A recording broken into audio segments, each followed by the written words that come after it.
इस वक्त मैं इमाम बारगाह G6 के बाहर मौजूद हूँ और जिस तरह से 9वीं मुहर्रमुल हराम का मरकज़ी रवायती जुलूस जो है वो इस इमाम बारगाह से बरामद होता है। तो ये कहा गया था कि ज़ोहर की नमाज के बाद जो है यहाँ से वो जुलूस जो है वो बरामद होगा। तो इस वक्त जुलूस बरामद हो चुका है और अपने रवायती रास्तों से होता हुआ ये दोबारा इसी इमाम बारगाह में इख्तिताम पजीर होगा मगरिब के वक्त। साथ ही साथ अगर सिक्योरिटी सूरत हाल पर बात कर लें तो FC एहलकार, इसके अलावा पुलिस, रेंजर्स यहाँ पर बहुत बड़ी तादाद में मौजूद हैं। 3000 से ज़्यादा इस्लामाबाद पुलिस के एहलकारों की ड्यूटी जो है वो यहाँ पर लगाई गई है।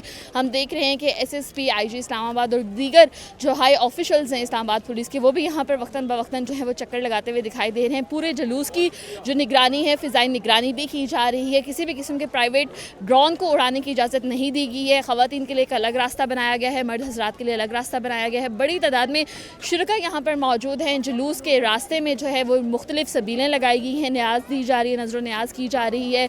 हलीम की देगी हैं, चावलों की देगी हैं, इसके अलावा दीगर जूसेस हैं, दूध की सबीलें लगाई गई हैं। जुलजना हमने देखा कि यहाँ पर है।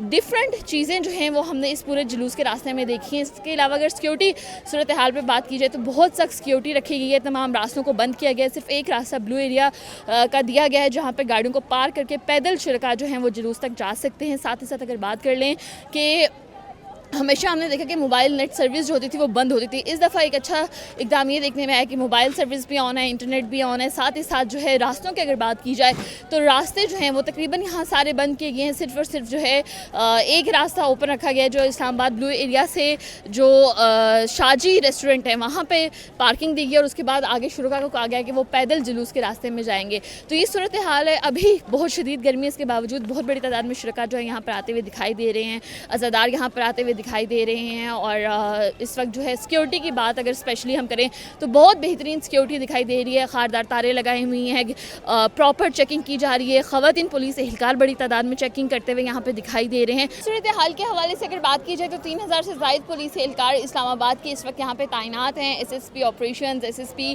इस्लामाबाद के, SPs इस्लामाबाद के, IG इस्लामाबाद, तमाम लोग वक्तन बवक्तन यहाँ का चक्कर लगाते हुए दिखाई दे रहे हैं। हमने देखा कि तलाल चौधरी साहब भी दोपहर के वक्त यहाँ पर आए थे और पूरी सिक्योरिटी का जायज़ा लेकर वापस गए हैं। ये मेरे बिल्कुल अकब पे वो रास्ता है जो जुलूस की तरफ जाता है। यहाँ पर 2 सेक्शंस बनाए गए हैं जिनमें ख़वातीन के लिए अलग रास्ता बनाया गया और मर्द हज़रात के लिए अलग रास्ता बनाया गया। तो ये कहा जा सकता है कि जुलूस बरामद हो चुका है और अपने रवायती रास्तों से होता हुआ शाम के वक्त, मगरिब के वक्त इसी इमाम बारगाह पे इख्तिताम पजीर होगा।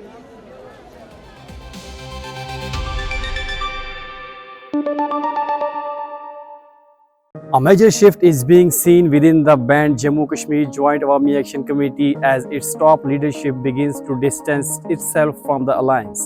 Faisal Jamil Kashmiri, a core member of JAC, has publicly announced that he is no longer part of the committee. In his video message, he said the banned alliance is now pursuing interests beyond public demands such as electricity prices and healthcare. He said people of Azad Kashmir are already getting wheat at lower prices than producers in Punjab. Faisal Jamil Kashmiri also urged the youth not to take part in any protest or march. Meanwhile, public demand for peace, stability and constructive dialogue is growing. Markets are gradually reopening and vehicle movement is increasing day by day. Observers say the distancing of JAC's top leadership reflects wider public sentiment, with more voices calling for peaceful and lawful solutions to public issues. All eyes are now on how the situation develops in the coming days.